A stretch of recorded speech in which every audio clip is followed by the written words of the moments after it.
नमस्ते दोस्तों, स्वागत है आपका ऑडियो एडवेंचर 2.0 चैनल पर, जहां हम सुनाते हैं वो कहानियां जो दिल को छू जाएं और दिमाग हिला दें। आज बारी है चैप्टर 351 से 360 की।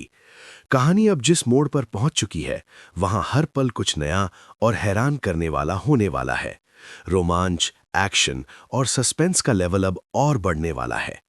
अगर कहानी अच्छी लगे तो लाइक जरूर करें, अपने विचार कमेंट में बताएं और चैनल को सब्सक्राइब करना मत भूलना, क्योंकि आगे जो आने वाला है वो सच में कमाल का होने वाला है। 351 शेंटिंग में शामिल हो। बलदेव सूर्यवंशी ने कभी उम्मीद नहीं की थी कि दूसरा पक्ष उनके दरवाजे पर आकर वास्तव में उनके दिव्य दरबार के प्रति निष्ठा की शपथ लेना चाहता है।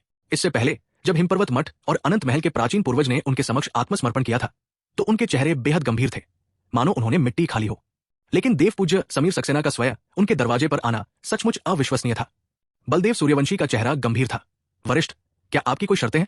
देव पूज्य समीर सक्सेना ने बिना किसी संकोच के कहा। बिल्कुल, मेरे पास एक तलवार शरीर है। यद्यपि यह शरीर असाधारण युद्ध शक्ति प्रदान करता है और अंतिम अवस्था में बेहद भयानक हो जाता है, लेकिन इसमें एक सीमा भी है जिसके बारे में मुझे लगता है कि आप जानते हैं। मैं चाहता हूं कि दिव्य दरबार मेरे तलवार शरीर में एक सफलता प्राप्त करने में मेरी सहायता करे। यदि यह अनुरोध स्वीकार कर लिया जाता है तो मैं स्वेच्छा से अपनी आदिम आत्मा अर्पित करने को तैयार हूं। देव पूज्य समीर सक्सेना के गंभीर और सच्चे भाव को देखकर बलदेव सूर्यवंशी के मन में सम्मान की भावना जागृत हुई। वे दूसरे पक्ष की धर्म के प्रति अटूट निष्ठा को महसूस कर सकते थे। ये अविश्वसनीय रूप से शुद्ध थी। केवल धर्म के अनुसरण के लिए सेवक बनने की इच्छा रखना, ऐसा दृढ़ संकल्प और लगन वास्तव में दुर्लभ थी।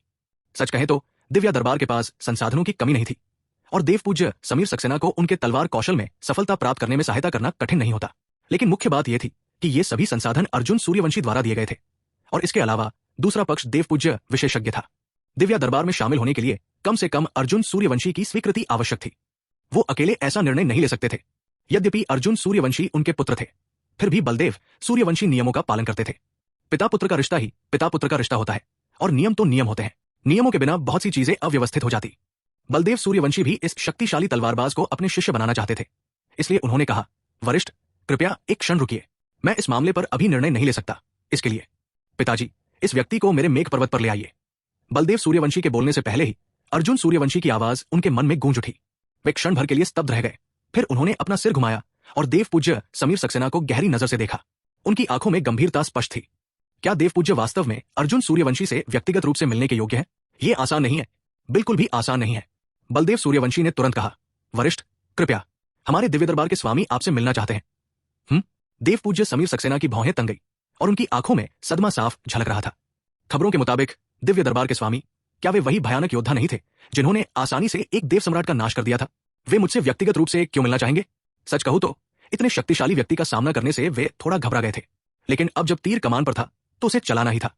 चूंकि वे उनके दरवाजे तक आ चुके थे, इसलिए पीछे हटने का कोई रास्ता नहीं था। ब्रह्मलोक में प्रवेश करते हुए देव पूज्य समीर सक्सेना ने इधर उधर देखने की हिम्मत नहीं की। वे केवल बलदेव सूर्यवंशी के पीछे पीछे अनुशासित ढंग से चल रहे थे। यद्यपि उन्होंने सक्रिय रूप से जांच नहीं की, फिर भी वे महसूस कर सकते थे कि ये लोक बहुत कमजोर है। तारालोक, वानशिंग में सबसे कमजोर न होते हुए भी ये शक्तिशाली लघुलोकों के बराबर नहीं था। दिव्य दरबार ने अपना मुख्यालय ऐसी जगह क्यों स्थापित किया? यद्यपि देव पूज्य समीर सक्सेना बेहद हैरान थे, फिर भी उन्होंने पूछने की हिम्मत नहीं की। जल्द ही दोनों मेघ पर्वत की कमर पर पहुंच गए। शिखर पर पहुंचने से ठीक पहले रास्ते के बीचों बीच एक मंडप बना हुआ था, जिसके पीछे 2 पहरेदार खड़े थे। मंडप के अंदर अर्जुन सूर्यवंशी एक किताब पढ़ रहे थे। बलदेव सूर्यवंशी ने कुछ नहीं कहा, बस एक इशारा किया और मुड़कर चले गए। देव पूज्य समीर सक्सेना ने आगे बढ़ते हुए उस युवक को देखा, घबराकर अपने मन के भय को दबाया और सावधानी से आगे बढ़कर अर्जुन सूर्यवंशी को आदरपूर्वक प्रणाम किया। ये जूनियर हेमंत लूथरन आपको प्रणाम करता है। हेमंत लूथरन देव पूज्य समीर सक्सेना का असली नाम था, लेकिन उन्होंने लंबे समय से इसका इस्तेमाल नहीं किया था। वे आमतौर पर अपने सम्मानजनक उपाधि से ही जाने जाते थे। दिव्य दरबार के तारालोक, वानशिंग पहुंचने से पहले ही वे यहाँ के एक शीर्ष विशेषज्ञ बन चुके थे। भला कौन उन्हें उनके असली नाम से पुकारने का हकदार होता? अर्जुन सूर्यवंशी ने थोड़ा सा सिर घुमाकर देखा। हेमंत लूथरन का चेहरा परिपक्व था, स्पष्ट विशेषताओं और तीक्ष्ण बुद्धि से भरा हुआ। उनकी आंखें खींची हुई तलवार की तरह थी, जिनमें तीक्ष्णता झलक रही थी। अर्जुन सूर्यवंशी की आंखों में एक चमक आई। उनसे एक अत्यंत प्रभावशाली आभा निकली, लेकिन हेमंत लूथरन इसे महसूस नहीं कर पाए। ये आभा काल के महान मार्ग की थी। जल्द ही अर्जुन सूर्यवंशी ने अपनी दृष्टि हटा ली। उस क्षण भर में ही अर्जुन सूर्यवंशी हेमंत लूथरन का भविष्य जान चुके थे। काल के महान मार्ग को नियंत्रित करने वाले अर्जुन सूर्यवंशी के लिए कई चीजें सहज थी, जैसे दूसरों का भविष्य देखना, जो वे कर सकते थे। जब हेमंत लूथरन तारालोक, वानशिंग लौटे तो उन्होंने कर्म आभा में एक शक्तिशाली उतार चढ़ाव देखा। ये कर्म उतार चढ़ाव एक देव सम्राट से भी कहीं अधिक था। इससे संकेत मिलता है कि सामने वाला व्यक्ति निश्चित रूप से ऐसा होगा जो भविष्य में पूरे अमरलोक को प्रभावित कर सकता है। इस तरह के भयानक कर्म उतार चढ़ाव उत्पन्न करने के लिए केवल एक देव सम्राट का होना संभव नहीं था। हाल ही में हुई जांच के बाद अर्जुन सूर्यवंशी का अनुमान और भी पुष्ट हो गया। हेमंत लूथरंग वास्तव में भविष्य में अधिपति बनने की राह पर अग्रसर हो सकेगा। तुम मेरे दिव्य दरबार में शामिल होना चाहते हो? अर्जुन सूर्यवंशी की आवाज शांत और उदासीन थी। फिर भी हेमंत लूथरंग को इससे बहुत अधिक दबाव का एहसास हुआ। अनजाने में ही उसके माथे पर पसीने की कुछ बूंदें आ गई। हेमंत लूथरंग ने सिर झुकाकर आदरपूर्वक कहा, हाँ। इतना कहकर वो सीधे अर्जुन सूर्यवंशी के सामने घुटने टेक बैठा।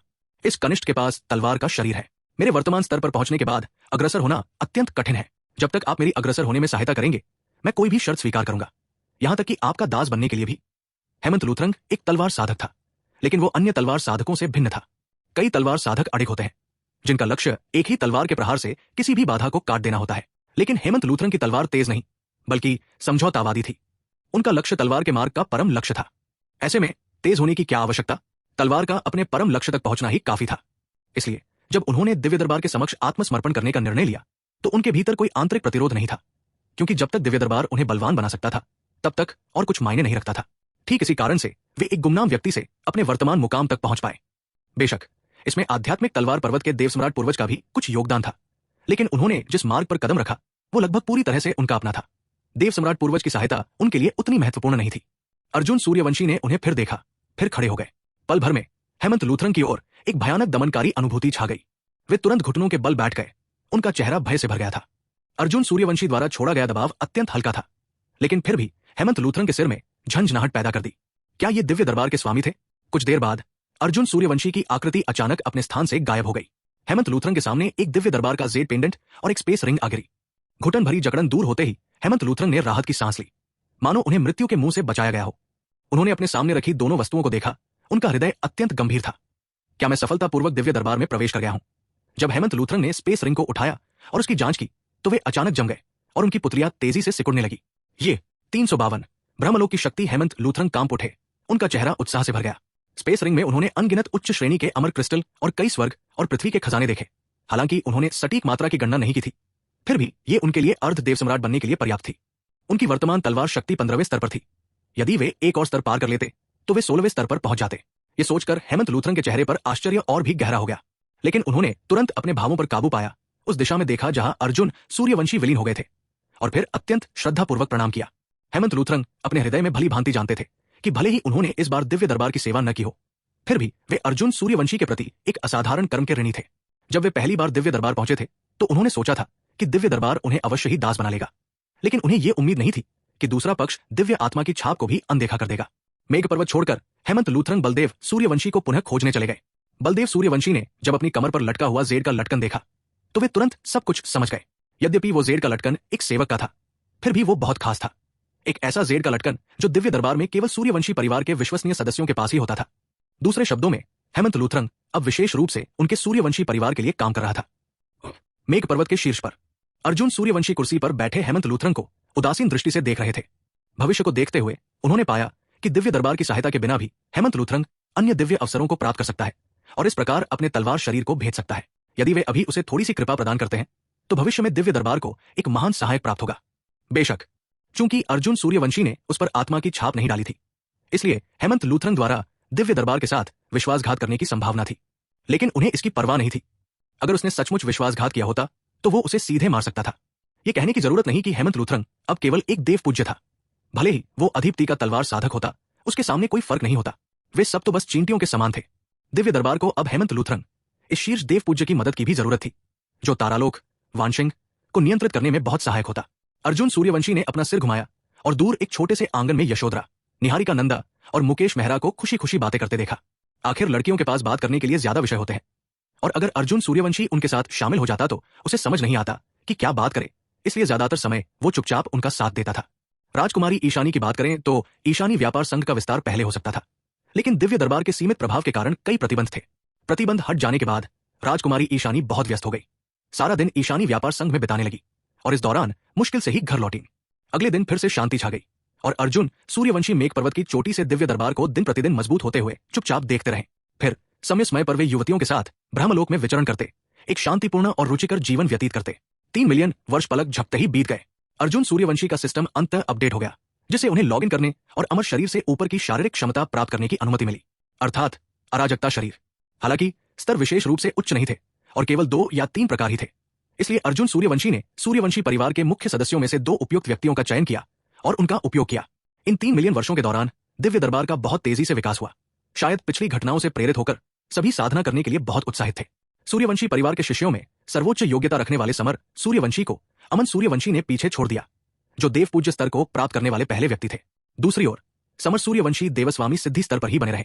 अमन सूर्यवंशी के देव पूज्य स्तर को प्राप्त करने के अलावा बलदेव सूर्यवंशी और रुद्र सूर्यवंशी ने भी देव पूज्य स्तर को प्राप्त किया।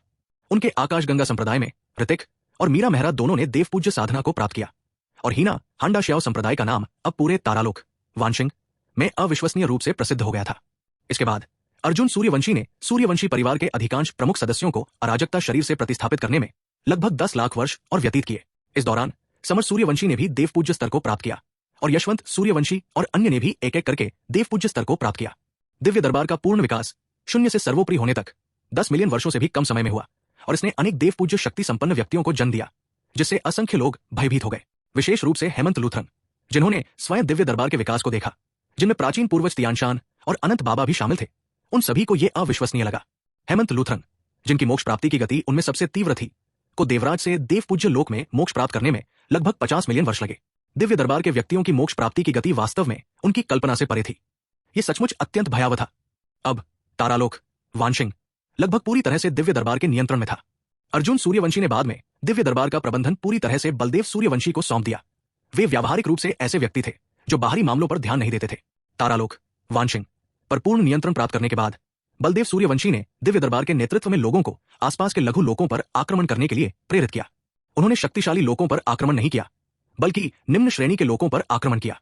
1 लाख वर्ष और बीत गए और बलदेव सूर्यवंशी ने 14वें श्रेणी के जीवन लोक पर अधिकार कर लिया और 3 देव पूज्य महाशक्तियों को दिव्य दरबार के अधीन कर लिया।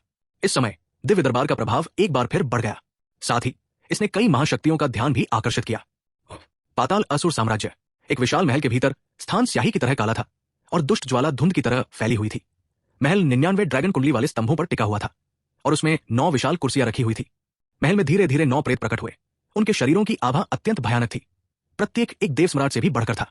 अधिपति 9 अधिपति, ये भी पाताल असुर साम्राज्य के 9 सम्राट पूज्य थे। उन्होंने एक दूसरे को देखा, लेकिन कोई नहीं बोला। लंबे मौन के बाद एक प्रेत ने अंततः बोलते हुए कहा, इस दिव्य दरबार, इस सम्राट पूज्य ने इसकी जांच की है।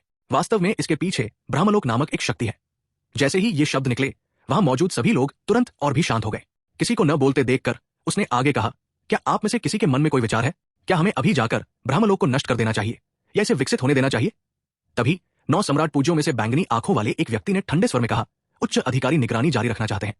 ब्रह्मलोक अत्यंत महत्वपूर्ण है। यदि ये शांत हो जाएं, तो हम कार्रवाई कर सकते हैं। लेकिन अब वे इतना बड़ा हंगामा मचा रहे हैं, सीधे तारालोक, वानशिंग और जीवन क्षेत्र को अपने अधीन कर रहे हैं। मुझे डर है कि उन्हें किसी का समर्थन प्राप्त है। कौन हिम्मत करेगा आगे बढ़ने का? दुष्ट दृष्टि सम्राट पूज्य के शब्दों ने तुरंत ही हॉल में सन्नाटा छा दिया। यह सचमुच सच था। ब्रह्मलोक बहुत महत्वपूर्ण था। उसके भीतर एक अत्यंत शक्तिशाली शक्ति छिपी हुई थी। यदि ब्रह्मलोक अत्यंत शांत रहता, तो इसका अर्थ होता कि वो शक्ति अभी पूरी तरह से परिपक्व नहीं हुई थी। लेकिन अब इतना चर्चित होना स्पष्ट रूप से दर्शाता है कि वे भयभीत नहीं थे। इस स्थिति में सभी थोड़े आशंकित महसूस कर रहे थे। 9 सम्राट पूज्यों में से एक ने कहा, ज्यादा सोचने की जरूरत नहीं है। ब्रह्मलोक के साथ हमारा युद्ध होना ही है, या यूं कहें कि उस स्थान के साथ। ये केवल इस बात का सवाल है कि ये युद्ध जल्दी होगा या देर से। 353 मैं भगवान के आगमन का स्वागत करने के लिए आकाश में पहुंचता हूं। अब हमें ब्रह्मलोक की गतिविधियों पर कड़ी नजर रखनी होगी। वैसे भी अगर हम ब्रह्मलोक पर हमला नहीं करेंगे तो कोई और कर देगा। उस समूह ने ही ब्रह्मलोक के साथ विश्वासघात किया था। अब जब वो पुनर्जीवित हो गया है, तो सबसे ज्यादा डर उसी समूह को होना चाहिए। उन्हें ब्रह्मलोक की संरचना का ठीक से परीक्षण करने दो, फिर हम देखेंगे कि क्या होता है। और ये भी मत भूलो, हमारे अमरलोक में एक और समूह है जो ब्रह्मलोक का सहयोगी है। एक जोरदार घंटी जैसी आवाज गूंजी और 9 लोग फिर से चुप हो गए, लेकिन उनके चेहरों के भावों से स्पष्ट था कि वे सभी बेहद गंभीर और संजीदा थे। वे सभी जानते थे कि ब्रह्मलोक के साथ कौन है। दिव्य दरबार के पुराने अंगरक्षक। जी हाँ, ये सर्वोच्च दिव्य दरबार के पुराने अंगरक्षक थे। दिव्य दरबार के रहस्यमय ढंग से गायब होने के बाद उसके कुछ भरोसेमंद सहयोगी रहस्यमय ढंग से वही रह गए थे। पिछले कुछ वर्षों से वे ब्रह्मलोक की खोज में लगे हुए थे। उनकी शक्ति भी अत्यंत भयावह थी। यदि वे इस समय ब्रह्मलोक पर आसानी से हमला कर देते, तो दिव्या दरबार के पुराने रक्षक चुप नहीं बैठते। इसके अलावा दिव्या दरबार के पुराने रक्षकों के अलावा ब्रह्मलोक के सहयोगी भी थे। यही कारण था कि संपूर्ण अमरलोक अत्यंत सतर्क था। धीरे धीरे हॉल में सन्नाटा छा गया। 9 लोगों ने एक दूसरे की ओर देखा और यह देखकर कि उनमें से कोई नहीं बोला, वे तुरंत हॉल से गायब हो गए। इस प्रकार संपूर्ण अमरलोक में एक विचित्र शांति छा गई। दिव्या दरबार का तारालोक, वानशिंग और जियुन लोक पर नियंत्रण था, लेकिन कोई भी शक्तिशाली साधक हस्तक्षेप करने के लिए आगे नहीं आया।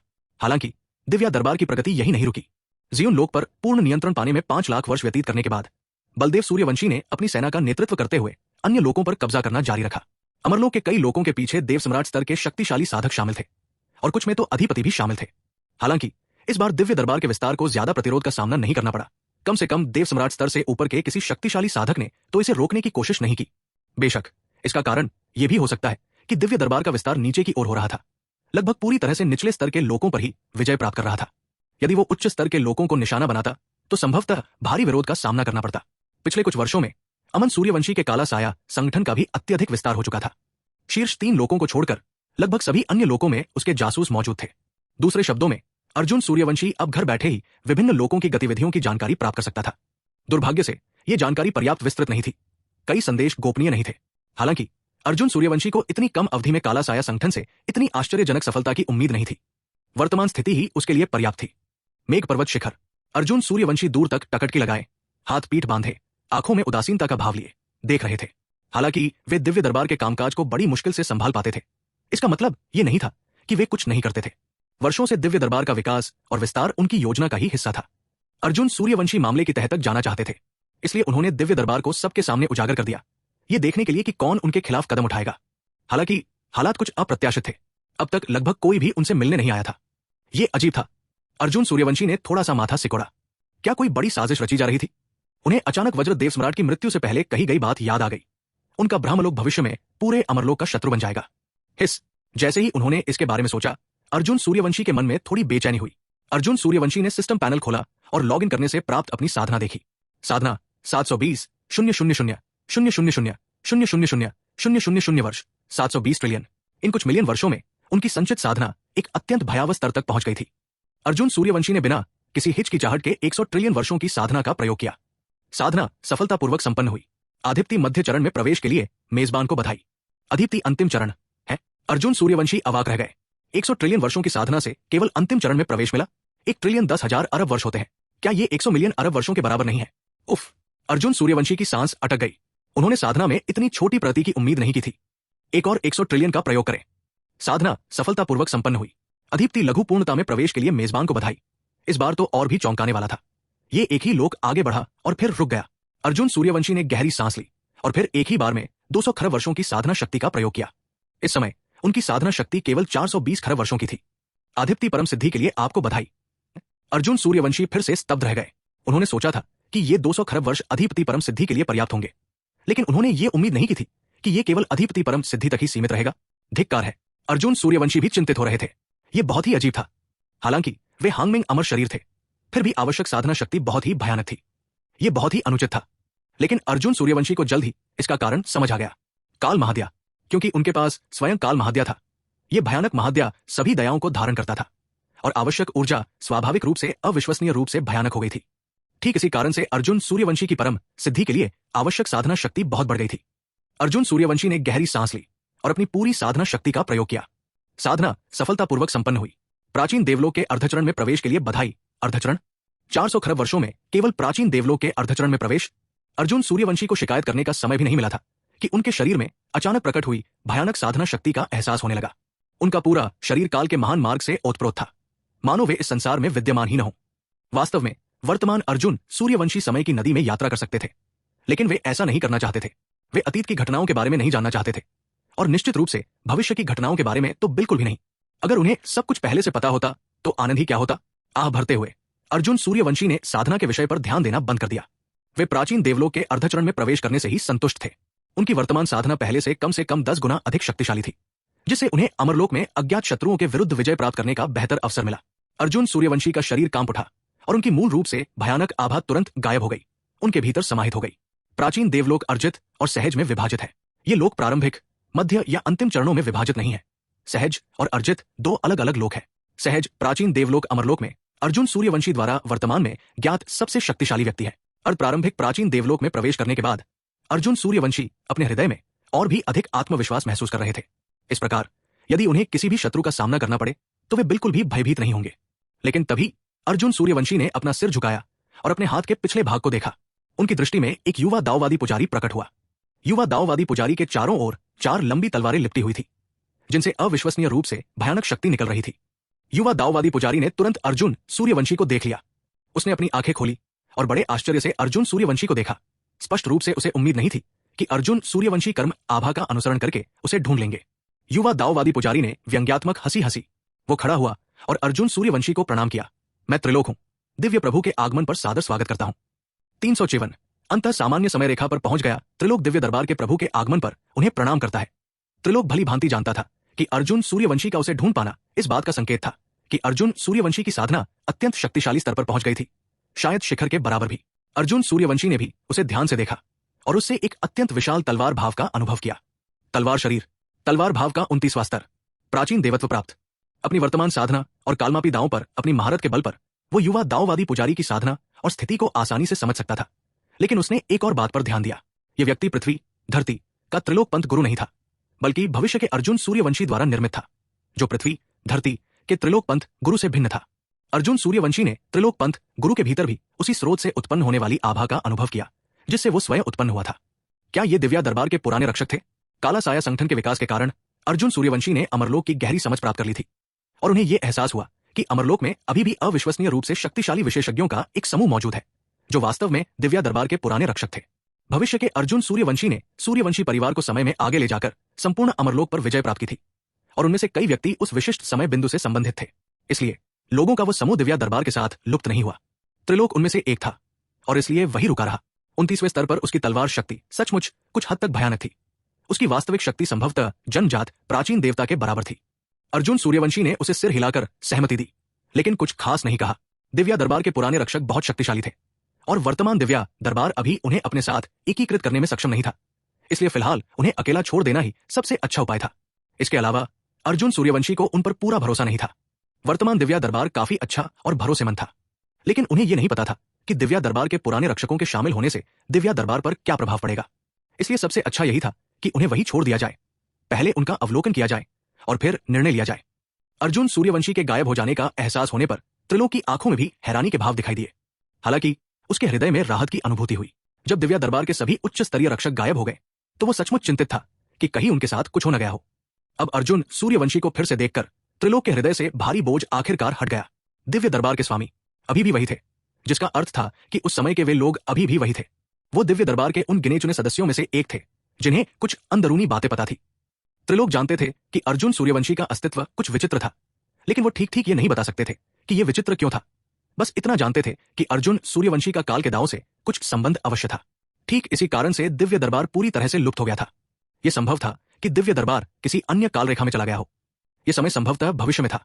इसलिए त्रिलोक एकांतवास में चले गए और दिव्य दरबार के पुनः प्रकट होने की प्रतीक्षा करने लगे।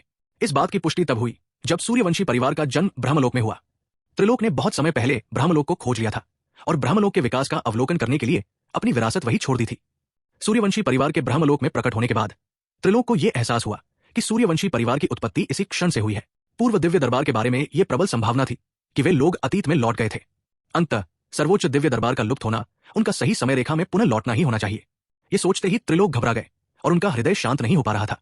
हे भगवान, ये तो सचमुच भयानक है। इस बार सामान्य समय रेखा में लौटकर दिव्य दरबार को वास्तव में अमरलोक को एकीकृत करना होगा। सर्वोच्च दिव्य दरबार ने उस समय अमरलोक को एकीकृत किया था, लेकिन सच्चाई पूरी तरह से स्पष्ट नहीं थी। यद्यपि उन्होंने संसार को एकीकृत किया था, फिर भी कई भयानक शक्तियां थी जिन्होंने दिव्य दरबार के समक्ष आत्मसमर्पण नहीं किया था। त्रिलोक की आंखों से तलवार की शक्ति का विस्फोट हुआ और उनके शरीर से एक अत्यंत तीव्र आभा निकली। इस आभा से ही ऐसा प्रतीत होता था मानो ये आकाश और पृथ्वी को चीर सकती हो। सबसे महत्वपूर्ण बात यह थी कि इसमें शीर्ष 3 लोकों का उल्लेख नहीं था। इसलिए यह दावा कि दिव्य दरबार ने उस समय अमरलोक को एकीकृत किया था वास्तव में किसी द्वारा जानबूझकर बढ़ा चढ़ाकर पेश किया गया था। अर्जुन सूर्यवंशी द्वारा उनसे सीधे संवाद न करने का कारण शायद यही था कि वे उन्हें रहस्य में ही रखना चाहते थे। त्रिलोक की आंखें ठंडी थी और अचानक उनमें हिंसक हत्या का भाव जागृत हुआ। उनके चारों ओर तैरती 4 लंबी तलवारें बेचैनी से हिलने लगी। दूसरे भाई, बड़े भाई, जब आपने उस समय दिव्य दरबार के साथ विश्वासघात किया था, क्या आपने कभी सोचा था कि आज क्या होगा? उस समय अर्जुन सूर्यवंशी ने उनके तीनों भाइयों को अपने साथ लिया, उन्हें सूर्यवंशी परिवार में शामिल किया और उनका गहन प्रशिक्षण किया। अंततः तीनों बड़े होकर अमरलोक के सर्वोच्च शक्तिस्थल बन गए। उन तीनों के नाम भी बहुत प्रभावशाली थे। 3 पवित्र पुरुष। 3 पवित्र पुरुष उन तीनों के लिए सामूहिक नाम था। दूसरे वे युकिंग आदिनाथ, आदिदेव और ताइकिंग आदिगुरु पितामह थे। मूल रूप से ये तीनों दिव्या दरबार के प्रमुख सदस्य थे, लेकिन दिव्या दरबार के लुप्त होने से ठीक पहले आदिगुरु पितामह ने खुले तौर पर दिव्या दरबार से अलग हो गए और दिव्या दरबार के भीतर 3 अधिष्ठाता साधकों की हत्या भी कर दी। दिव्या दरबार के लुप्त होने के बाद दूसरे भाई आदिनाथ ने भी दिव्या दरबार के साथ विश्वासघात किया। ये सोचकर त्रिलोक की आंखें अत्यंत ठंडी हो गई और उन्होंने निर्मम स्वर में कहा, दिव्या दरबार के स्वामी के साथ विश्वासघात, तुम में से कोई नहीं बचेगा। यद्यपि वे दोनों उनके रक्त संबंधी थे, त्रिलोक के मन में उनके प्रति केवल अंतहीन हत्या का भाव था। शीघ्र ही उनकी आभा एक बार फिर शांत हो गई। ब्रह्मलोक, मेघ पर्वत। अर्जुन सूर्यवंशी ने अपने हाथ के पिछले हिस्से पर बनी नन्हे अमरवध तलवार संरचना को नहीं मिटाया, क्योंकि यह त्रिलोक से संपर्क का एक साधन था। ब्रह्मलोक में कुछ समय रहने के बाद जब उन्होंने देखा कि कोई उन्हें परेशान करने नहीं आ रहा है, तो अर्जुन सूर्यवंशी अधीर हो गए और सीधे रूही को लेकर हीना हांडाश्याओ संप्रदाय के चौथे शिष्य की खोज में निकल पड़े। दिव्य दरबार द्वारा तारालोक वानशिंग के एकीकरण के बाद ऋतिक और आकाशगंगा संप्रदाय के अन्य 3 शिष्य पहले ही अपनी अपनी साधना यात्रा पर निकल चुके थे। सूर्यवंशी परिवार एकजुट रहा, जबकि हीना हांडाश्याओ संप्रदाय के सभी शिष्य अकेले ही साधना कर रहे थे। शायद इसी कारण सूर्यवंशी परिवार की साधना प्रगति थोड़ी धीमी थी। अर्जुन सूर्यवंशी भी तारालोक वानशिंग छोड़कर चले गए। वे हसलोक पहुंचे, जहां उनका रैंक 21वां था, और धीरे धीरे अपने इच्छित शिष्य की खोज में जुट गए। उन्होंने उपयुक्त व्यक्तियों की खोज के लिए सीधे तौर पर कोई प्रयास नहीं किया, बल्कि धीरे धीरे स्वयं खोजबीन की। शायद यही अर्जुन सूर्यवंशी को प्रसन्न करता था। यदि सब कुछ आसानी से प्राप्त हो जाए तो उसका क्या अर्थ? मेघारोहण संप्रदाय वुइंग नगर, यह स्थान सदा कोहरे से घिरा रहता है, और यद्यपि इसका साधकों पर कोई प्रभाव नहीं पड़ता, फिर भी यह विचित्र भूदृश्य असामान्य है, और नगर का नाम इसी से पड़ा है। इस लोक के साधक इतने शक्तिशाली नहीं है, एक देवस्वामी ही शिखर होता है। मेघारोहण संप्रदाय में एक देव पूज्य साधक भी है। अर्जुन सूर्यवंशी को कोई जल्दी नहीं थी। उन्होंने सीधे नगर में एक अच्छा प्रांगण ढूंढा और वहीं बस गए। लगभग 1 वर्ष तक यहां रहने के बाद अर्जुन सूर्यवंशी ने मेघारोहण संप्रदाय को अच्छी तरह समझ लिया। इस संप्रदाय के नियम अत्यंत विशिष्ट है। अपने शिष्यों के प्रशिक्षण के अलावा वे अपने संसाधनों का एक हिस्सा अपने संबद्ध समूह के पोषण के लिए भी आवंटित करते हैं। प्रत्येक वर्ष संबद्ध सेनाएं एक प्रतियोगिता में भाग ले सकती है। प्रतियोगिता में अच्छा स्थान प्राप्त करने पर उन्हें मेघारोहण संप्रदाय से साधना संसाधन प्राप्त होते हैं। इसके अतिरिक्त मेघारोहण संप्रदाय की एक संबद्धता रैंकिंग प्रणाली है, जिसे 4 श्रेणियों में विभाजित किया गया है, जो क्रमशः सत्यदेव, गुरुदेव, महान, एकता स्वर्णदेव और हुनकोर स्वर्णदेव का प्रतिनिधित्व करती है। हुनकोर स्वर्णदेव के नेतृत्व वाली सेनाएं सर्वोच्च चौथी श्रेणी की संबद्ध सेनाएं होती है, जबकि सत्यदेव के नेतृत्व वाली सेनाएं प्रथम श्रेणी की संबद्ध सेनाएं होती है। प्रत्येक प्रतियोगिता में समान श्रेणी की सेनाएं प्रतिस्पर्धा करती है। यदि कोई संबद्ध सेना देवराज शक्ति उत्पन्न करती है, तो वे सीधे मेघारोहण संप्रदाय में प्रवेश कर आंतरिक वरिष्ठ बन सकते हैं और उन्हें अत्यंत उच्च सम्मान प्राप्त होता है। 355 प्रशिक्षुओं की भर्ती में कठिनाई शायद मेघारोहण संप्रदाय की नीतियों के कारण ही ये पूरे हसलोक में सबसे अधिक देवराजों और सबसे बड़े क्षेत्र वाला बल बन गया था। अर्जुन सूर्यवंशी के चेहरे पर रुचि का भाव था। यह काफी मजेदार था। वो उठे और आंगन से बाहर चले गए, जबकि रूही आज्ञाकारी रूप से उनके पीछे पीछे चली। जब वो अर्जुन सूर्यवंशी के साथ होती थी, तो वो कभी नहीं पूछती थी कि वो क्या करने जा रहे हैं। अर्जुन सूर्यवंशी मेघारोहण संप्रदाय के प्रबंधन कार्यालय पहुंचे और संबद्ध होने की इच्छा व्यक्त की। प्रभारी व्यक्ति ने अर्जुन सूर्यवंशी को सिर से पैर तक जांचा, फिर थोड़ा भौहें चढ़ाते हुए कहा, महामहिम को यह ज्ञात होना चाहिए कि कोई भी बल मेरे मेघारोहण संप्रदाय का संबद्ध नहीं हो सकता, और मैंने आपके तथाकथित मेघ संप्रदाय के बारे में कभी क्यों नहीं सुना? अर्जुन सूर्यवंशी स्वाभाविक रूप से आकाशगंगा संप्रदाय का नाम नहीं लेते, इसलिए उन्होंने यूं ही एक नाम चुन लिया। उनका मुख्य उद्देश्य खेलना नहीं, बल्कि शिष्यों को भर्ती करना था, क्योंकि मेघारोहण संप्रदाय से जुड़ने के बाद उन्हें उनका समर्थन प्राप्त होता और वे वर्ष में एक बार होने वाली शिष्य भर्ती सभा में भाग ले सकते थे, जिसमें मेघारोहण संप्रदाय द्वारा बुलाए गए युवा पीढ़ी के शिष्य एकत्रित होते थे। अर्जुन सूर्यवंशी इस अवसर का उपयोग ये देखने के लिए भी करना चाहते थे कि क्या कोई योग्य शिष्य उपलब्ध है। यदि इस बार उन्हें कोई नहीं मिलता, तो वे कोहरा छाया नगर छोड़ देते। अर्जुन सूर्यवंशी ने अपने शरीर से स्वर्णदेव की शक्ति का संचार करते हुए शांत भाव से कहा, मैं अभी अभी मेघारोहण संप्रदाय में आया हूं। मेरे संप्रदाय का स्थान अभी तय किया जा रहा है और हमने अभी तक आधिकारिक रूप से सदस्यों की भर्ती शुरू नहीं की है। अर्जुन सूर्यवंशी के शरीर से निकली शक्ति को महसूस करते ही प्रभारी व्यक्ति ने तुरंत अपना चेहरा सीधा कर लिया। स्वर्णदेव के महान शिष्य अर्जुन सूर्यवंशी कोई साधारण व्यक्ति नहीं थे। साधारण पहचान सत्यापन के बाद संबद्धता का प्रमाण पत्र तुरंत अर्जुन सूर्यवंशी को जारी कर दिया गया। इस प्रमाण पत्र के साथ अर्जुन सूर्यवंशी को भविष्य में कई विशेषाधिकार प्राप्त होंगे। इसके अलावा चूंकि उनका संप्रदाय नवस्थापित था, इसलिए उन्हें 500 वर्षों तक कर नहीं देना पड़ेगा। यह कहना गलत नहीं होगा कि मेघ आरोहण संप्रदाय की नीति उत्कृष्ट और अत्यंत मानवीय थी, जिसमें असीमित संभावनाएं थी। ठीक इसी कारण से अर्जुन सूर्यवंशी यहां रुककर अभ्यास करना चाहते थे। यदि अन्य शक्तियां होती तो वे कुछ समय के लिए रुकते, और यदि कोई उपयुक्त शिष्य उनके पास नहीं आता तो वे बस चले जाते। शिष्यों को लेने की अर्जुन सूर्यवंशी की विधि इस प्रकार थी। वे आमतौर पर सक्रिय रूप से खोज नहीं करते थे, बल्कि उनके पास आने या उनके सामने प्रकट होने की प्रतीक्षा करते थे।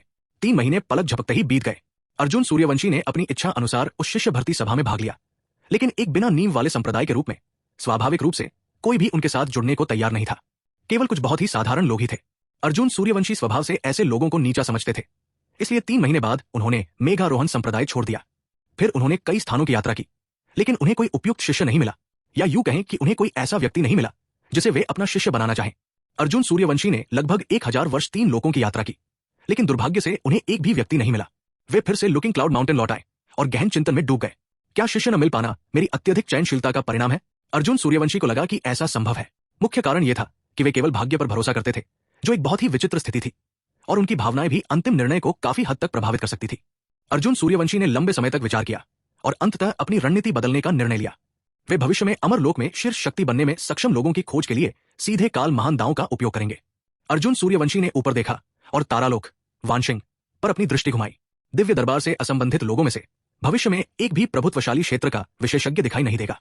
अगला, अर्जुन सूर्यवंशी दिव्य दरबार के अधीन दूसरे लोक जीवन लोक में पहुंचे। उन्होंने ऊपर देखा और अनगिनत कर्मों के उतार चढ़ाव उनकी दृष्टि में उमड़ पड़े। जल्द ही अर्जुन सूर्यवंशी ने अपना सिर हिलाया। वे सभी अभी भी बहुत साधारण थे। उन्होंने निचले स्तर के लोगों को देखना जारी रखा, लेकिन फिर भी उन्हें कोई भी असाधारण भविष्य की उपलब्धियों वाला व्यक्ति नहीं मिला। अर्जुन सूर्यवंशी फिर से विचार करने लगे। उन्हें लगा कि उनका निर्णय एक बार फिर गलत था, ठीक वैसे ही जैसे जब मीरा मेहरा निचले लोक में थी। अगर वर्तमान अर्जुन सूर्यवंशी उस समय मीरा मेहरा को देखते तो उनका भविष्य निश्चित रूप से बहुत साधारण दिखाई देता। ये ठीक उन्हीं के प्रकट होने के कारण था कि मीरा मेहरा का भविष्य बदल गया। भविष्य में अमरलोक को प्रभावित करने की क्षमता रखने वाले एक शक्तिशाली व्यक्ति को अपने जीवन में अनगिनत परिवर्तनों का सामना करना पड़ेगा, और ये परिवर्तन शायद कर्म के दायरे में भी न हो। अर्जुन सूर्यवंशी ने सिर हिलाया और मुस्कुराते हुए कहा, आकाशगंगा संप्रदाय के लिए शिष्य भर्ती करना वाकई थोड़ा मुश्किल है। चूंकि उन्हें कोई शिष्य नहीं मिला, इसलिए उन्होंने हार मान ली और किसी से मिलने तक प्रतीक्षा करने का निर्णय लिया। इसके बाद अर्जुन सूर्यवंशी ने मेघ पर्वत पर अपनी कुछ प्रिय पत्नियों के साथ समय बिताया, जिससे उनके प्रेममय काल की शुरुआत हुई। शिष्यों की भर्ती के अलावा अर्जुन सूर्यवंशी एक और काम करना चाहते थे, संतान प्राप्ति। सूर्यवंशी परिवार में कई लोगों ने विवाह किया और संतान उत्पन्न की। हालांकि उनका भी विवाह हो चुका था, लेकिन संतान प्राप्ति की इच्छा उन्हें बहुत दूर लग रही थी। हालांकि उनकी वर्तमान स्थिति को देखते हुए संतान प्राप्ति मुश्किल थी, फिर भी वे कोशिश करना चाहते थे। 1 लाख वर्ष पलक झपकते ही बीत गए। हालांकि उनकी पत्नियों के गर्भ में कोई परिवर्तन नहीं हुआ था, लेकिन अर्जुन सूर्यवंशी शारीरिक और मानसिक रूप से कुछ थका हुआ महसूस कर रहे थे। आज का दिन, अर्जुन सूर्यवंशी मेघ पर्वत की चोटी पर कुर्सी पर बैठे विश्राम कर रहे थे। 1 लाख वर्षों के परिश्रम से उनका लोहे का डंडा लगभग सुई जैसा हो गया था। वे आंख भरे बिना नहीं रह सके। ऐसा प्रतीत हुआ कि वे अब भी किसी चीज पर बहुत अधिक जोर नहीं लगा सकते। अर्जुन सूर्यवंशी ने अपनी आंखें बंद कर ली और अपने पेट के निचले हिस्से की स्थिति को देखा। यद्यपि इस कालखंड में उनकी साधना में कोई वृद्धि नहीं हुई थी, परंतु असंख्य दांव की शक्ति बढ़ गई थी। अर्जुन सूर्यवंशी के शरीर में एक लोक हृदय समाहित था, जिसने अब असंख्य दांव का पोषण किया था और आध्यात्मिक ची को जन्म दिया था, जिससे सभी जीव दांव की साधना कर सकते थे।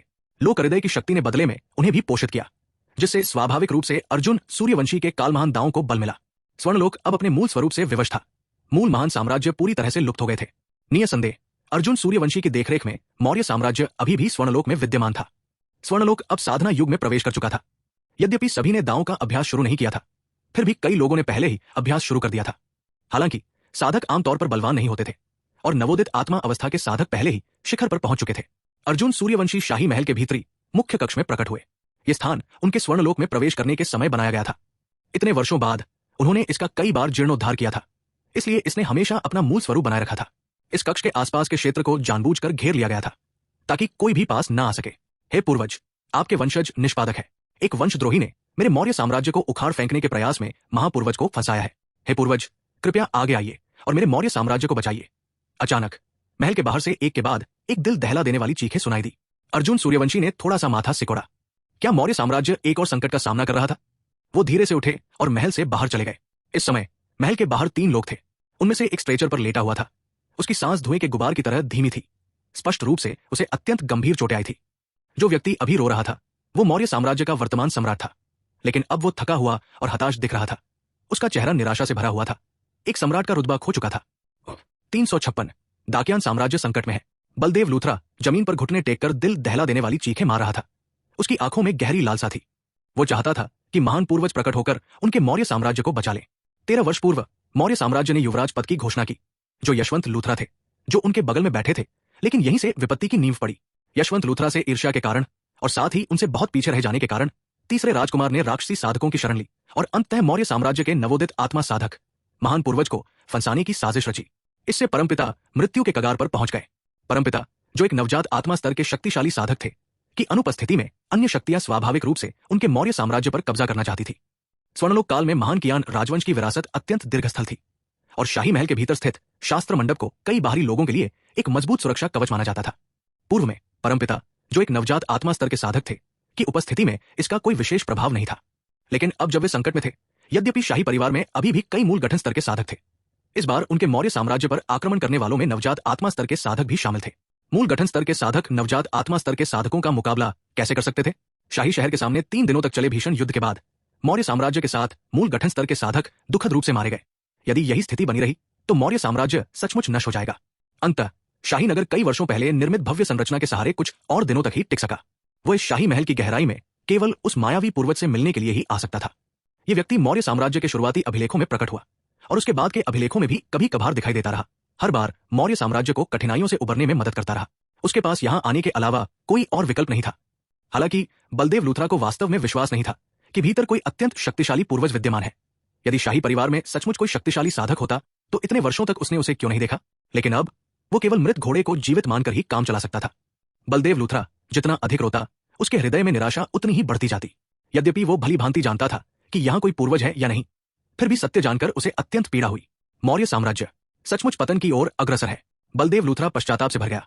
दरअसल वो बहुत पहले से ही देख चुका था कि तीसरे राजकुमार का दिमाग कुछ असामान्य था। अगर उसे पहले से पता होता तो उसे सीधे अपंग कर देने से कई घटनाएं टल जाती। उसके बगल में यशवंत लूथरा भी दांत पीस रहा था। उसकी आंखें लाल थी। महापिता, एक दिन मैं स्वयं तीसरे राजकुमार को मार डालूंगा। अगर वो मायावी बूढ़ा पूर्वज आज प्रकट नहीं हुआ तो उन्हें अपनी अंतिम योजना को अंजाम देना होगा। वो योजना थी युवराज यशवंत लूथरा को चुपके से राजमहल से बाहर निकालने का मौका ढूंढना। उसकी प्रतिभा प्रबल थी और वो बुद्धिमान था, इसलिए जब तक उसे मौका मिलता भविष्य में बदला लेने का अवसर जरूर होता। बलदेव लूथरा मानो सो ही नहीं रहा था, बस धुंधली आंखों से जमीन पर घुटने टेककर लगातार रो रहा था। तभी महल के मुख्य द्वार से चरमराहट की आवाज आई। तुरंत बाद दरवाजा खुलने की जोरदार आवाज गूंजी। अर्जुन सूर्यवंशी धीरे धीरे अंदर से बाहर आया।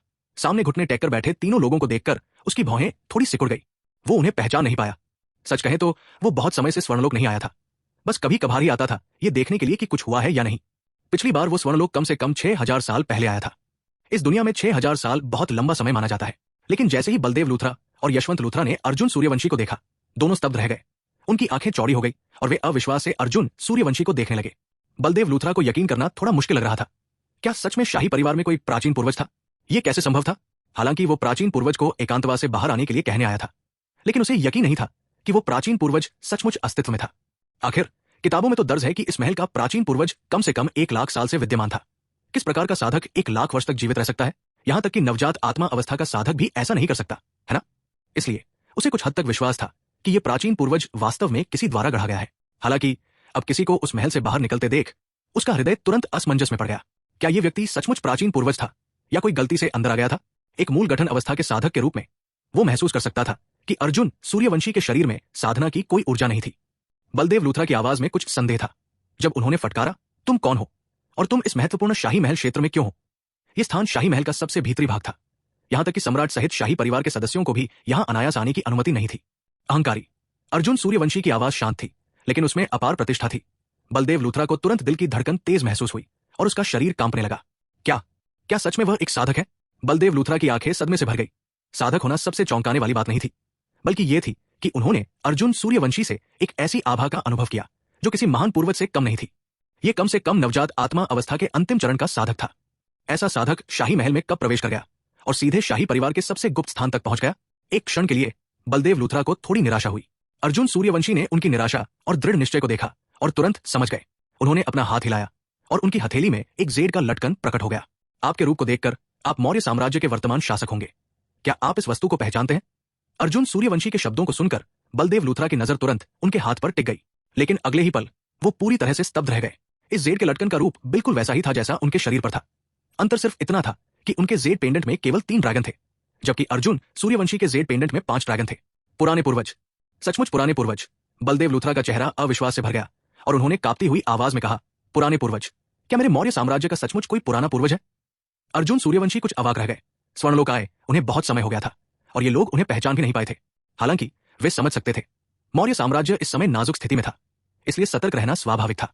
बकवास। अर्जुन सूर्यवंशी ने और कुछ नहीं कहा। वे शमशेर लूथरा के सामने गए, फिर अपना हाथ उठाया और धीरे से इशारा किया और एक हरा प्रकाश उनके शरीर में समा गया।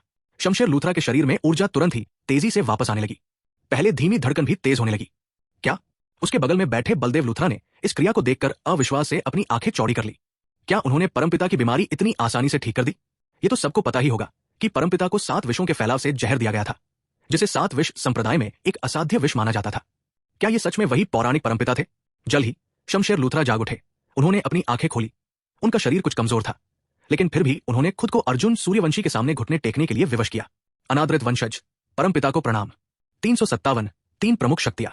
नवोदित आत्मा अवस्था के साधकों के पास एक दिव्य आत्मा होती है, और यद्यपि वे गंभीर रूप से घायल थे और उनकी दिव्य आत्मा कमजोर थी, फिर भी वे बाहर हो रही घटनाओं को समझ सकते थे। स्वाभाविक रूप से अर्जुन सूर्यवंशी के भयानक कार्यों को देख रहे थे। मूल रूप से उनकी सहायता संभव नहीं थी, यहां तक कि कोई भी अमानवीय औषधि भी उन्हें बचा नहीं सकती थी। लेकिन अभी अभी मिली शक्ति ने उनके पहले से ही जर्जर शरीर को ठीक होने का मौका दिया। अगर कोई कहे कि वे कोई प्राचीन पूर्वज नहीं है, तो इस तरह का चमत्कार असंभव होगा। हालांकि वे प्राचीन पूर्वज की पहचान को लेकर भी बेहद उलझन में थे। आखिर इस महल में मौजूद प्राचीन पूर्वज का अस्तित्व अत्यंत लंबा प्रतीत होता था, और इस दुनिया का सबसे शक्तिशाली साधक अभी केवल प्रारंभिक आत्मा अवस्था में था। प्रारंभिक आत्मा अवस्था के साधक के रूप में वे स्वाभाविक रूप से जानते थे कि इतने लंबे समय तक जीवित रहना असंभव है। लेकिन अब मौर्य साम्राज्य गहरे संकट में था, और उन्हें इन बातों की कोई परवाह नहीं थी। जब तक वे मौर्य साम्राज्य को बचा सकते थे, तब तक क्या फर्क पड़ता था कि वे प्राचीन पूर्वज है या नहीं। अर्जुन सूर्यवंशी ने तीनों लोगों पर, फिर राजमहल के बाहर जमा हुए साधकों पर एक नजर डाली और अपना सिर हिलाकर बड़बड़ाए बिना नहीं रह सके। निकम्मों का झुंड। इस सिंहासन ने मौर्य साम्राज्य की कई बार मदद की है, फिर भी ये समस्याएं हमेशा क्यों उत्पन्न होती हैं? 10 में से 8 बार ये उनके अपने ही लोग होते हैं जो उन्हें धोखा देते हैं। ये लोग कभी सीखते ही नहीं। ये शब्द सुनकर तीनों एक शब्द भी बोलने की हिम्मत नहीं कर पाए, लेकिन वे मन ही मन चिंतित थे। क्या ये व्यक्ति सचमुच अभिलेखों में वर्णित प्राचीन पूर्वज है? अर्जुन सूर्यवंशी तो शिकायत करना चाहते थे। वास्तव में उन्होंने मौर्य साम्राज्य को जो आधार दिया था, वो उन्हें विश्व शिखर पर मजबूती से खड़े रहने के लिए लगभग पर्याप्त था। हालांकि अधिकतर समय जब उन्हें समस्याओं का सामना करना पड़ता था, तो वो बाहरी लोगों के कारण नहीं, बल्कि उनके अपने ही लोगों के कारण होता था। अर्जुन सूर्यवंशी बाहर की ओर चले गए, और यह देखकर वे तीनों भी उनके पीछे पीछे चल दिए। शमशेर लूथरा अपने शरीर के अभी अभी ठीक होने के कारण लंगड़ाते हुए चल रहे थे। उन्हें राजमहल के बाहर के शत्रुओं से निपटने की कोई जल्दी नहीं थी, बल्कि वे पहले राजमहल के अंदर टहलना चाहते थे। उन्हें आए कई साल हो गए थे, और इस जगह में बहुत बदलाव आ चुके थे। कई हिस्सों का जीर्णोद्धार, पुनर्निर्माण और विस्तार हो चुका था। शमशेर लूथरा और बाकी 2 लोग सवाल पूछने की हिम्मत नहीं कर पा रहे थे, और बस उनके पीछे पीछे चल रहे थे। अर्जुन सूर्यवंशी की शक्ति कल्पना से परे थी। यहां तक कि शमशेर लूथरा, जो एक उन्नत आध्यात्मिक साधना के विशेषज्ञ थे, भी उनकी साधना को पूरी तरह समझ नहीं पा रहे थे। हे पूर्वज, आखिर उनका मूल क्या है? अर्जुन सूर्यवंशी के प्रकट होने से शमशेर लूथरा को राहत मिली। कम से कम मौर्य साम्राज्य तो निश्चित रूप से बच गया था। इसके अलावा उनके घाव अब 30% तक ठीक हो चुके थे, और जीवन शक्ति अभी भी उनके शरीर में निरंतर प्रवाहित हो रही थी। अगर बत्ती के जलने में लगने वाले समय में ही उनके घाव पूरी तरह ठीक हो सकते थे, तब तक हे पूर्वज के बिना भी वे जाकर बाहरी शत्रुओं को भगा सकते थे। राजमहल थोड़ा शांत लग रहा था। इस बार बड़ी सेनाएं घेराबंदी करने आई थी, और लगभग सारी युद्ध शक्ति राजमहल की रक्षा में लगी हुई थी। महल की शेष दासियां भी छिप गई थी और आवाज करने की हिम्मत नहीं कर रही थी। हालांकि बाहरी दुनिया में असाधारण हलचल थी। राजमहल के अंदर अभी भी असंख्य लोग मौजूद थे, जिनमें आम नागरिक और साधक शामिल थे। कुछ लोग भय से ग्रस्त थे और शहर पर कब्जा होते ही सीधे अंधेरे को छोड़कर प्रकाश की ओर जाने की तैयारी कर रहे थे। अन्य लोग क्रोध से भरे हुए थे और मृत्यु तक लड़ने के दृढ़ संकल्प में थे। मौर्य साम्राज्य अनगिनत वर्षों से स्थापित था, और कोई अन्य शक्ति इसके जितनी प्राचीन नहीं थी। अनेकों के हृदयों में यह देश उनके अभिन्न अंग के समान था, लेकिन दुर्भाग्य से मृत्यु तक लड़ने के इच्छुक लोगों में साधकों की संख्या अधिक नहीं थी। एक बार साधक बन जाने पर उनकी सोच बदल जाती है। वर्तमान ब्रह्मलोक में साधकों की संख्या बहुत अधिक नहीं है। सामान्यतः 10,000 लोगों में से एक साधक बन सकता है, और मुख्य युद्ध शक्ति अभी भी मार्शल साधकों के पास ही है। अनेक साधक मरना नहीं चाहते, मानव जगत में अपनी शक्ति का त्याग नहीं करना चाहते। इस समय शाही नगरी के बाहर अनगिनत बलवान व्यक्ति, लगभग 3 लाख सैनिक एकत्रित थे। ये लोग शक्तिशाली मार्शल कल्टिवेटर थे और 3 सेनाओं से आए थे। 7 विष्ट संप्रदाय, धूप घाटी और दुआन्हे राजवंश। ये तीनों सेनाएं मौर्य साम्राज्य के समान शक्ति की थी। इनमें से दुआन्हे राजवंश के पास मध्यकालीन नवजात आत्मा थी, जबकि 7 विष्ट संप्रदाय और धूप घाटी के पास अंतिम चरण की नवजात आत्मा थी। हमारा मौर्य साम्राज्य गिरने वाला है। शाही नगरी के अंदर कोई व्यक्ति दुख और निराशा से व्याकुल था। उसकी आंखें बेजान थी और वो कमजोरी से जमीन पर गिर पड़ा। मौर्य साम्राज्य अनगिनत वर्षों से स्थापित है, फिर भी आज ये हमारी आंखों के सामने नष्ट होने वाला है। इस सब की जड़ तीसरा राजकुमार है। उसने हमारे पूर्वज को फंसाने के लिए 7 विष्ट संप्रदाय के साथ साजिश रची। अन्यथा ऐसा कैसे हो सकता था? मैंने कभी नहीं सोचा था कि हमारे मौर्य साम्राज्य को उसके अपने ही लोग नुकसान पहुंचाएंगे। मौर्य साम्राज्य के साथ विश्वासघात करने वाला शाही परिवार का सबसे श्रेष्ठ वंशज है। ये सचमुच हास्यास्पद है। शहर में किसी ने तीसरे राजकुमार को कोसते हुए जोर जोर से अपशब्द कहे। इस बार मौर्य साम्राज्य का संकट पूरी तरह से तीसरे राजकुमार के विश्वासघात के कारण था। अन्यथा तीनों प्रमुख शक्तियां हमला करने का साहस ही नहीं करती। मौर्य साम्राज्य की नींव बहुत मजबूत थी, और उसके मूल गठन चरण के साधकों की संख्या तीनों प्रमुख शक्तियों से कहीं अधिक थी। भले ही पूर्वज गंभीर रूप से घायल होकर अनुपस्थित थे, महाराज लोगों का नेतृत्व करते हुए इतने लंबे समय तक प्रतिरोध कर सकते थे। यदि पूर्वज यहां होते तो वे इतनी धृष्टता करने का साहस कैसे करते? इसी क्षण तलवार लिए एक आकृति सबसे ऊंचे चबूतरे पर चढ़ गई। उसने अपना सिर घुमाया और असंख्य निराश लोगों पर दहाड़ मारी। हमारे मौर्य साम्राज्य के लोगों का हौसला कहा गया। वक्ता की आभा अत्यंत तीव्र थी। स्पष्ट रूप से वे एक साधक थे, यद्यपि उनकी साधना का स्तर प्रबल नहीं था, केवल प्रारंभिक अवस्था की कोर फॉर्मेशन ही थी। मौर्य साम्राज्य हमारा घर है। यदि देश का पतन हुआ तो घर बिखर जाएगा। एक साबुत पत्थर की तरह बिखर जाना टूटे हुए पत्थर की तरह बिखर जाने से बेहतर है। मैं यश रायचंद मौर्य साम्राज्य को इस प्रकार नष्ट होते हुए नहीं देख सकता। मैं कायरों और डरपोकों की बात करने से घृणा करता हूं। यदि कोई वीर योद्धा इन विदेशी शत्रुओं से लड़ना चाहता है तो आगे आए। यश रायचंद की आवाज गूंज उठी। उनके पूरे शरीर से एक तीव्र और शक्तिशाली आभा निकल रही थी और उनकी गूंजती हुई आवाज अत्यंत प्रेरक थी। शीघ्र ही कुछ देशभक्त आगे आए। उनमें साधक और आम नागरिक दोनों थे, लेकिन उन सभी ने अपने देश के साथ मरने का विकल्प चुना। सभी अपने मन में जानते थे कि मौर्य साम्राज्य का पतन निश्चित है। शत्रु अत्यंत शक्तिशाली थे और ये लोग सरासर बेकार थे। अंततः 10% से भी कम लोग आगे आए, लेकिन यश रायचंद ने इसके बाद कुछ नहीं कहा। इसके बजाय वो उन्हें शहर के द्वार पर खड़ा करके चुपचाप उस घेरे के हटने का इंतजार करने लगा। ठीक उसी क्षण शहर के बाहर कई लोगों ने यह दृश्य देखा और उपहास किए बिना नहीं रह सके। बेवकूफ! 7 विश्व संप्रदाय के संप्रदाय प्रमुख यशवंत सिंह ने उपहास किया। वो हवा में तैरते हुए बेपरवाही से बोले, अगर वे इस समय आज्ञाकारी होकर आत्मसमर्पण कर देते तो शायद वे मृत्यु से बच जाते। अब वे उछल कूद करने के लिए बाहर आ गए हैं। सचमुच बेमिसाल मूर्खता कर रहे हैं। उनके बगल में 2 और लोग थे। वे थे विक्की वालिया व्यापारी, धूप घाटी के घाटी प्रमुख, और दुआने वंश के दुष्यंत। दोनों ने अनावश्यक शब्द नहीं बोले, लेकिन उनके चेहरों पर हल्की सी उपहास ने उनके भीतर की भावनाओं को प्रकट कर दिया। दुष्यंत ने बेपरवाही से कहा, महोदय, ये घेरा ज्यादा देर तक नहीं टिकेगा। ज्यादा से ज्यादा 1 दिन और। समय आने पर शहर में प्रवेश करें और पहले पुष्टि करें कि शमशेर लूथरा मर चुका है या नहीं। इस मौर्य साम्राज्य की बात करें तो ये पहले से ही हमारे कब्जे में है। हम इसे पहले की गई चर्चा के अनुसार ही वितरित कर सकते हैं। 7 विश्व संप्रदाय के संप्रदाय प्रमुख यशवंत सिंह ने कुछ नाराजगी से कहा, साथ ही दाऊवादी दुआन, क्या आपको मेरे 7 विश्व संप्रदाय के विष पर भरोसा नहीं है? 7 विष पाउडर एक ऐसा विष था जिस पर उन्होंने लंबे समय तक शोध किया था, विशेष रूप से नवोदित आत्मा अवस्था के साधकों को निशाना बनाते हुए। इसकी घातकता अत्यंत अधिक थी और यहां तक कि उनके पास भी इसका कोई प्रतिकार नहीं था। एक बार निकलने के बाद कोई वापसी नहीं थी। हालांकि नवोदित आत्मा अवस्था के साधक को यह विष पिलाना स्वर्ग में जाने जितना कठिन था, क्योंकि वे थोड़ी सी जांच से ही इसका पता लगा सकते थे। लेकिन सौभाग्य से एक मूर्ख मदद के लिए मौजूद था। यशवंत सिंह ने नीचे भीड़ में मौजूद युवक की ओर देखा। बाद वाले ने मानो कुछ भाप लिया और तुरंत अपना सिर उठाया, जिससे एक अत्यंत चापलूसी भरी मुस्कान दिखाई दी। यदि तृतीय राजकुमार की सहायता न होती तो वे वास्तव में इस मौर्य साम्राज्य को नष्ट नहीं कर पाते। दुष्यंत की आवाज ठंडी थी जब उन्होंने कहा, पंथ के गुरु यांग, सतर्क रहना हमेशा बेहतर होता है।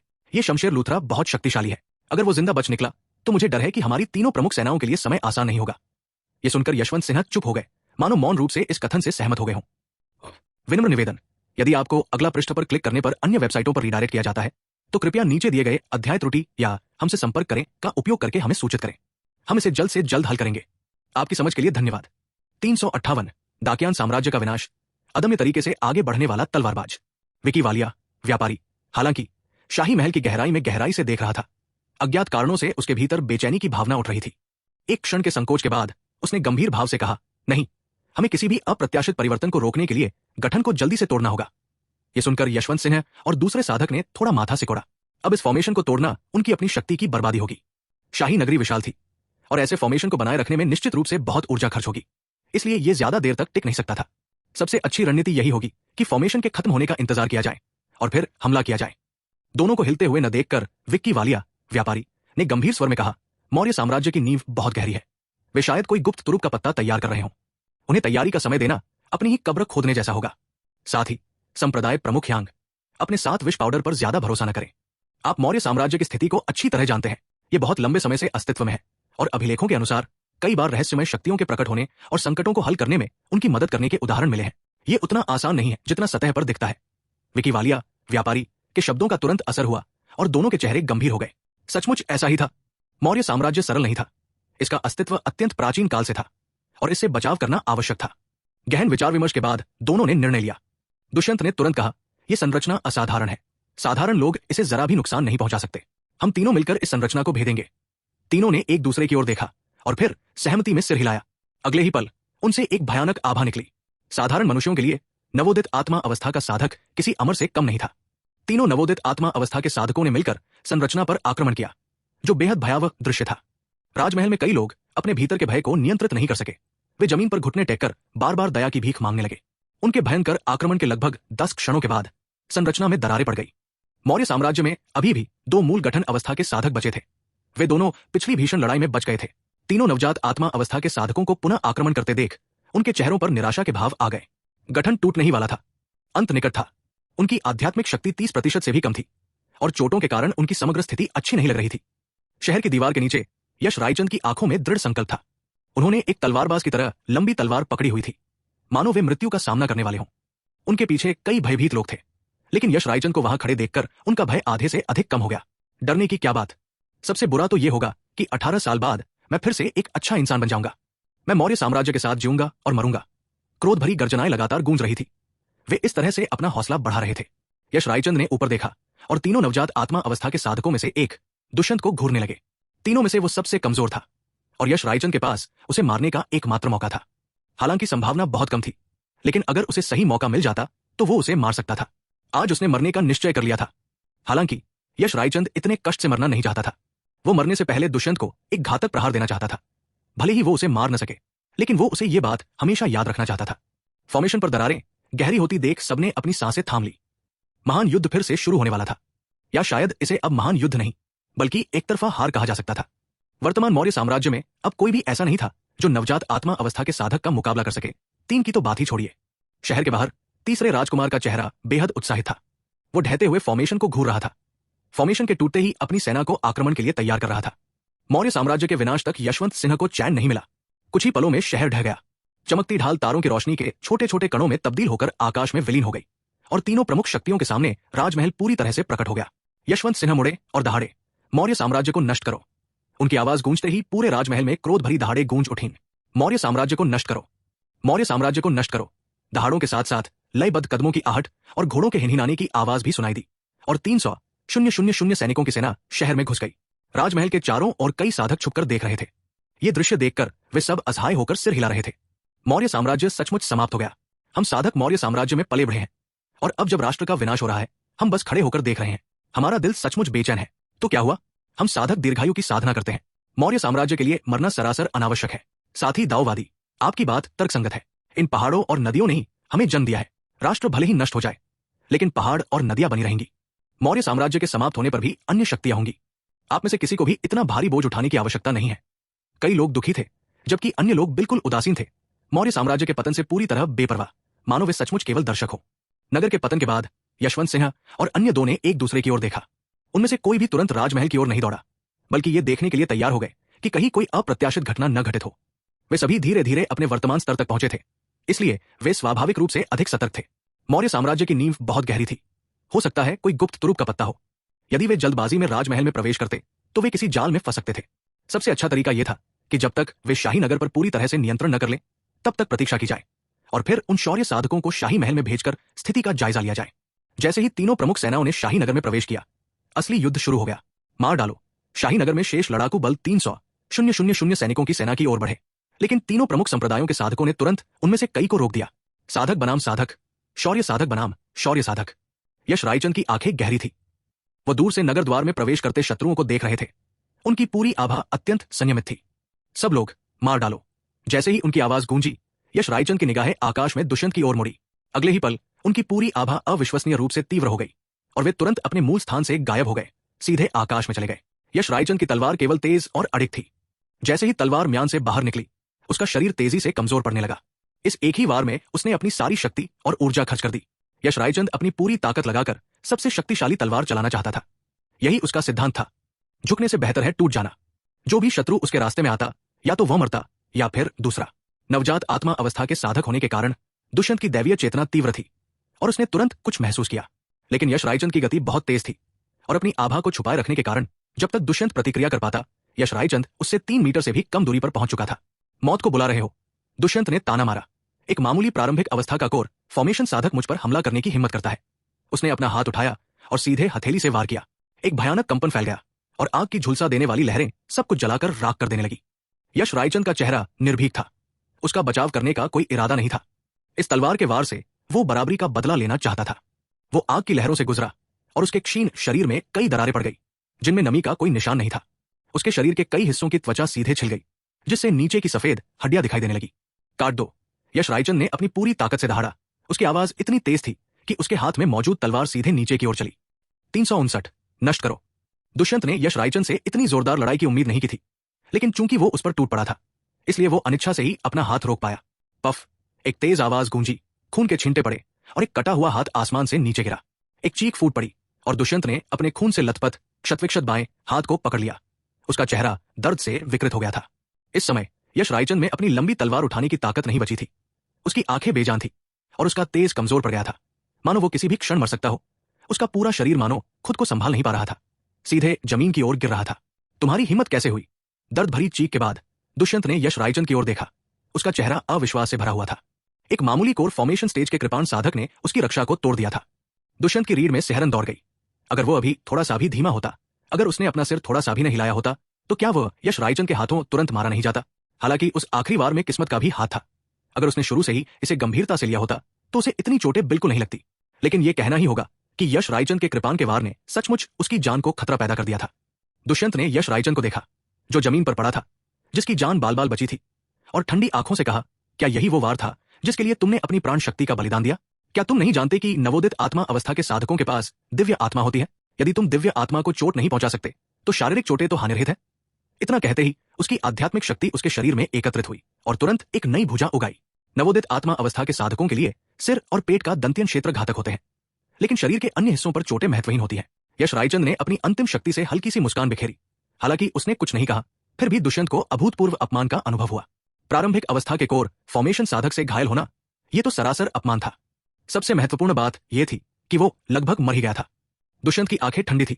उसने स्वाभाविक रूप से देखा कि यश रायचंद मरने वाला है, इसलिए उसने स्वयं कुछ नहीं किया, बल्कि ठंडे स्वर में कहा, चूंकि तुम मर ही रहे हो तो अपने अंतिम क्षणों में मौर्य साम्राज्य के पतन के साक्षी बनो। दुष्यंत ने तुरंत नीचे मौजूद सेना से कहा, शाही नगर में चाहे कोई भी हो, सबको मार डालो। शाही नगर में कोई कसर मत छोड़ो। दुष्यंत की दहाड़ सुनकर यशवंत सिन्हा और बाकी दोनों ने एक दूसरे को देखा और कुछ नहीं कहा। दोनों समझ गए थे कि दुष्यंत सचमुच क्रोधित है। यशवंत सिन्हा ने लाचारी से आह भरी। यह वाकई अफसोस की बात थी कि वे दुष्यंत को मार नहीं पाए।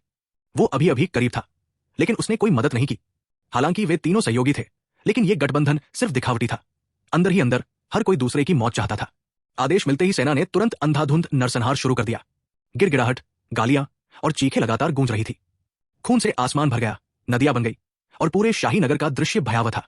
राजमहल के एक हिस्से में शमशेर लूथरा ने अनगिनत लोगों का वध होते देखा और उनका हृदय पीड़ा से भर उठा, लेकिन अर्जुन सूर्यवंशी ने उन्हें कुछ करने की अनुमति नहीं दी थी। इसलिए वे कुछ कर नहीं पाए और केवल देखते रहे।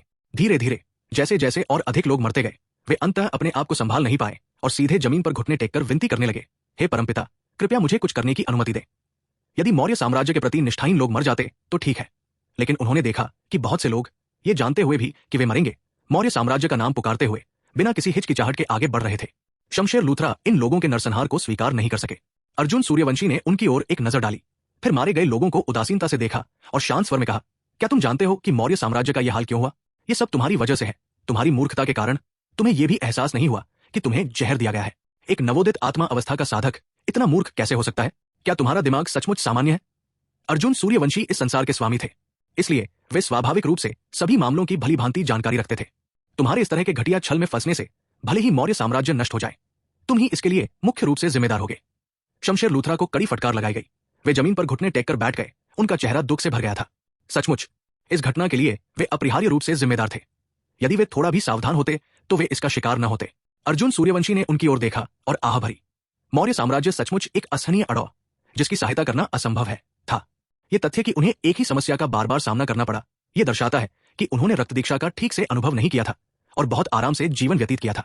वंश परिवर्तन के बिना कोई नवाचार नहीं हो सकता।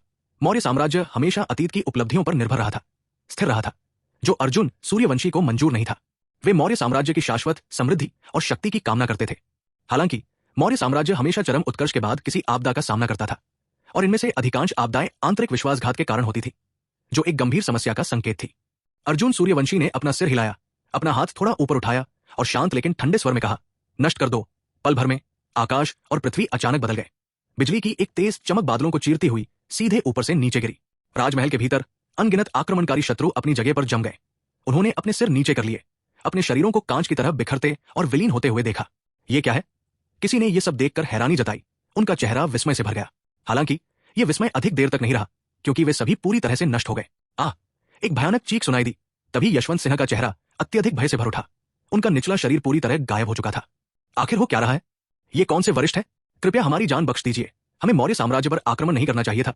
कृपया वरिष्ठ, हमारी जान बख्श दीजिए। यशवंत सिंह की आवाज कांप रही थी। वे अत्यधिक भयभीत थे। ये अजीब शक्ति उनकी समझ से परे थी और इसका विरोध करने का कोई तरीका नहीं था। उसी समय विक्की वालिया, व्यापारी और दुष्यंत भी उसी स्थिति में थे। उनके शरीर तेजी से गायब हो रहे थे। राजमहल के ऊपर अर्जुन सूर्यवंशी की आकृति प्रकट हुई। उनके पीछे शमशेर लूथरा और बलदेव लूथरा आदरपूर्वक खड़े थे।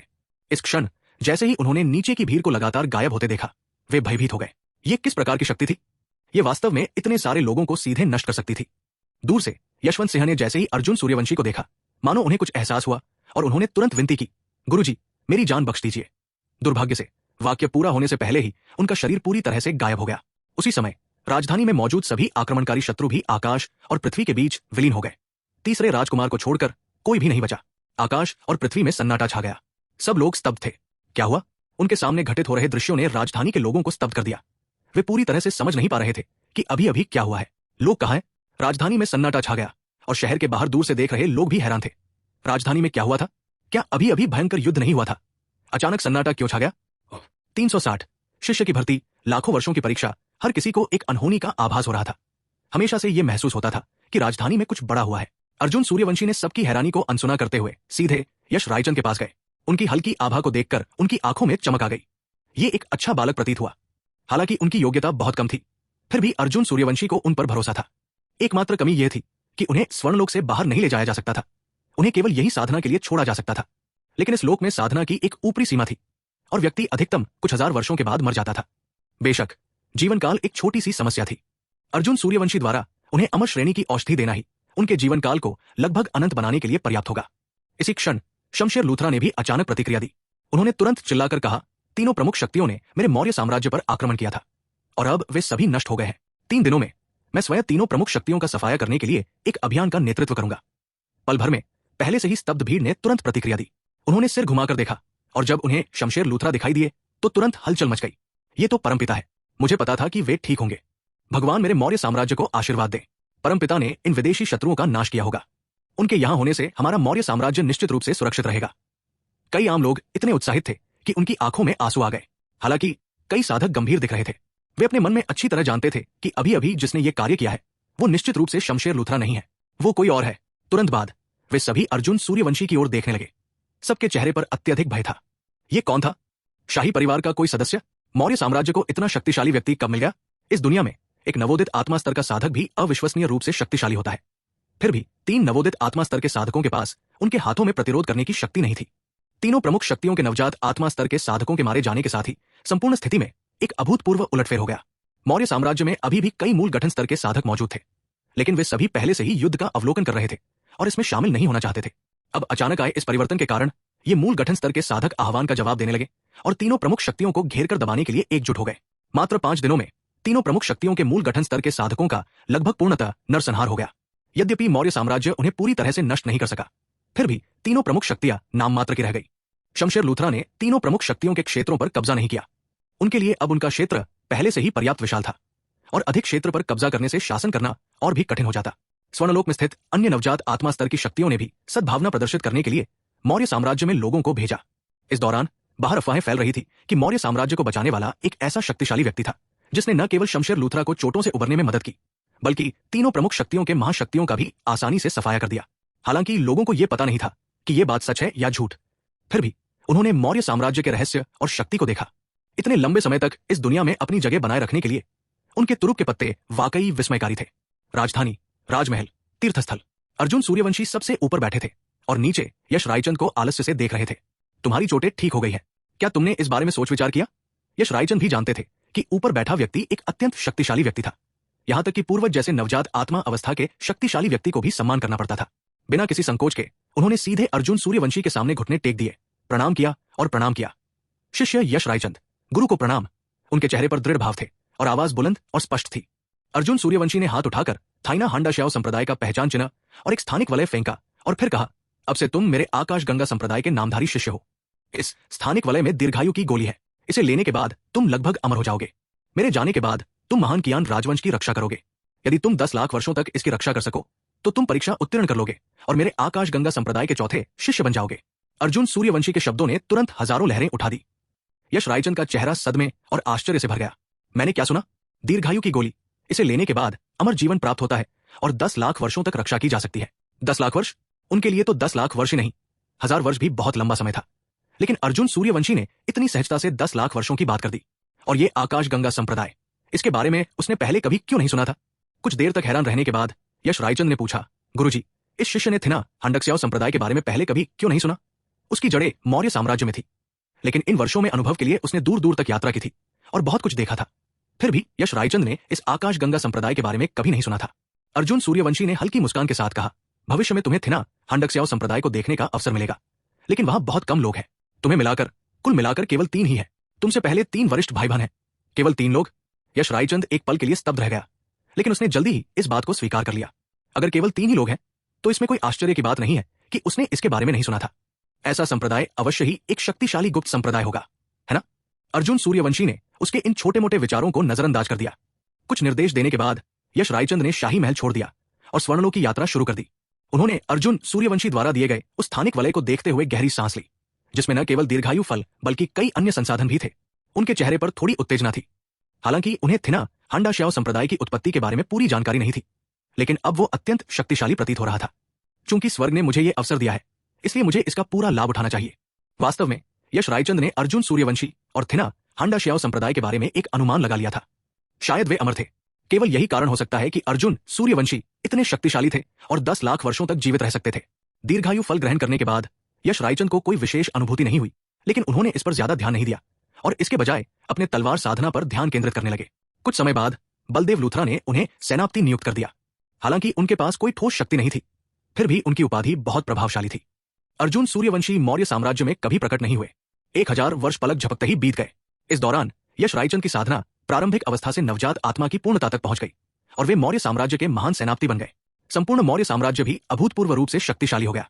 अब जाकर यश रायचंद को दीर्घायु फल का प्रभाव महसूस हुआ। पिछले 1000 वर्षों में उनकी आयु लगभग नगण्य रही, मानो अनंत हो। लेकिन नवजात आत्मा की पूर्णता प्राप्त करने के बाद उन्होंने देखा कि उनकी साधना अविश्वसनीय रूप से स्थिर होने लगी है और आगे बढ़ने में असमर्थ है। ये स्थिति अगले 3000 वर्षों तक जारी रही। पूर्व शमशेर लूथरा बेहद बूढ़े हो गए थे। उनका शरीर सड़ती हुई लकड़ी जैसा था, लेकिन उनका रूप हमेशा की तरह अपरिवर्तित रहा। यहां तक कि बलदेव लूथरा का रूप भी काफी बदल गया था। शाही महल की गहराई में अर्जुन सूर्यवंशी के महल के बाहर यश रायचंद ने माथे पर शिकन डाली। उनका चेहरा थोड़ा गंभीर था। आखिर समस्या क्या है? मेरी साधना का स्तर आगे क्यों नहीं बढ़ रहा? उन्होंने बहुत सोचा, लेकिन फिर भी समस्या का पता नहीं लगा पाए। क्या ऐसा हो सकता है कि नश्वर आत्मा अवस्था से ऊपर कोई स्तर ही न हो और मुझे उसे स्वयं बनाना पड़े? यह विचार यश रायचंद के मन में आया। पूरे स्वर्णलोक में उनकी साधना का स्तर पहले से ही सबसे शक्तिशाली होना चाहिए था और उन्होंने नश्वर आत्मा अवस्था से ऊपर के किसी स्तर के बारे में कभी सुना भी नहीं था। मौर्य साम्राज्य के प्राचीन अभिलेखों में भी नश्वर आत्मा अवस्था से ऊपर के साधकों का कोई उल्लेख नहीं था। एकमात्र संबंधित व्यक्ति उनके गुरु अर्जुन सूर्यवंशी थे, जो मौर्य साम्राज्य के पूर्वज भी थे। दुर्भाग्य से अब उन्हें अर्जुन सूर्यवंशी नहीं मिल रहे थे। पिछले कुछ हजार वर्षों से गुरुजी ऐसे गायब हो गए थे मानो कहीं खो गए हों और उनके बारे में कोई खबर नहीं थी।